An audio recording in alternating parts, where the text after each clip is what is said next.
नमस्कार दोस्तों, आज मैं आप सबको एक कहानी सुनाने जा रही हूँ जिसका शीर्षक है डॉक्टर छमिया लोमड़ी। डॉक्टर छमिया लोमड़ी। कृपया आप इस कहानी को ध्यान से सुनिए। दोस्तों, यह बात एक अफ्रीका के कांगो जंगल की है। कांगो जंगल में सैकड़ों छोटे छोटे गांव थे। उसी जंगल में एक छोटा सा टाउन था जिसका नाम था जुम्बा। जुम्बा में कोई इंसान नहीं रहते थे, बल्कि जुम्बा एक जानवरों का गांव था। आसपास के सभी गांवों में जुम्बा सबसे प्रसिद्ध गांव था। इसका कारण यह था कि जुम्बा में हॉस्पिटल, स्कूल और खेल का एक मैदान भी था। इसलिए जुम्बा के लोग आसपास के गांव से ज़्यादा पढ़े लिखे होते थे। दूर दराज से सभी जंगली बच्चे पढ़ने के लिए यहीं पर आते थे। अगर किसी को कोई बीमारी हो जाती तो इलाज के लिए सीधा छमिया ताई के पास आते। इसीलिए जुम्बा गांव का दूर दूर तक बोलबाला था। छमिया ताई एक बूढ़ी लोमड़ी है जो सभी मरीजों का इलाज 5 रुपए में करती है। छमिया यहाँ एक एकमात्र डॉक्टर है। दरअसल छमिया चाहती थी कि उसका बेटा भी गांव का डॉक्टर बने, लेकिन वह पढ़ाई करके कहीं शहर में जाके बस गया। वैसे तो जुम्बा में बारिश बहुत कम होती है, लेकिन बारिश के मौसम पानी के कारण यहाँ पर नीफा नाम की बीमारी फैल जाती है। नीफा बीमारी यहाँ के जानवरों के लिए एक महामारी से कम नहीं थी। अब की बार नीफा का प्रकोप कुछ ज़्यादा ही था। छमिया लोमड़ी ने लैब में टेस्ट कर बताया कि नीफा बूढ़े लोगों को सबसे ज़्यादा खतरा देगा, उनकी जान भी ले सकता है। छमिया ने गांव के सरपंच बालू से बात कर सभी जगह इस तरह के पोस्टर लगवा दिए, बीमारी से बचना तो घर में ही रहना, अगर जीवन को है बचाना तो 2-4 सप्ताह मत नहाना। जानवरों को इतना कहने के बाद भी वे बारिश का आनंद लेते रहते और बीमार पड़ने पर छमिया के सामने जाकर खड़े हो जाते थे। छमिया बेचारी अपना काम समझकर उनका इलाज कर देती थी। जानवर लापरवाही करते गए और नीफा बीमारी और अधिक फैलती गई। मरीजों का इलाज करते करते छमिया ताई को भी नीफा हो गया। छमिया ताई ने मरीज की तरह बिस्तर पकड़ लिया।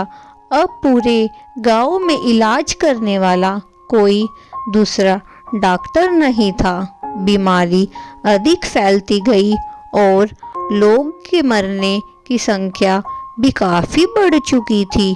छमिया को इस बात का बहुत दुख था कि अब वह किसी का इलाज नहीं कर सकती है, लेकिन छमिया से यह नहीं सहा गया और उसने वैक्सीन बनाने का फैसला किया। अगले दिन छमिया ने सरपंच भालू से कहकर एक मीटिंग बुलवाई। छमिया ने कहा कि मैं बहुत जल्द ही इस बीमारी की वैक्सीन बनाने वाली हूँ, लेकिन मुझको इसके परीक्षण के लिए 3 लोगों की ज़रूरत पड़ेगी। तो क्या आप में से कोई 3 लोग तैयार है? और याद रखें कि इसमें आपकी जान को खतरा भी हो सकता है, लेकिन अगर एक बार हमारा टेस्ट सफल हो गया तो फिर हमारे लाखों जानवरों को इस बीमारी से बचाया जा सकता है। सभी जानवर एक दूसरे का मुख देखने लगे और कोई भी जानवर राजी नहीं हुआ। छमिया को बुरा लगा, लेकिन उसने ठान लिया कि वह लोगों को इस तरह मरने नहीं देगी। छमिया ने तय किया कि सबसे पहले वह खुद पर ही इस वैक्सीन को आजमाएगी।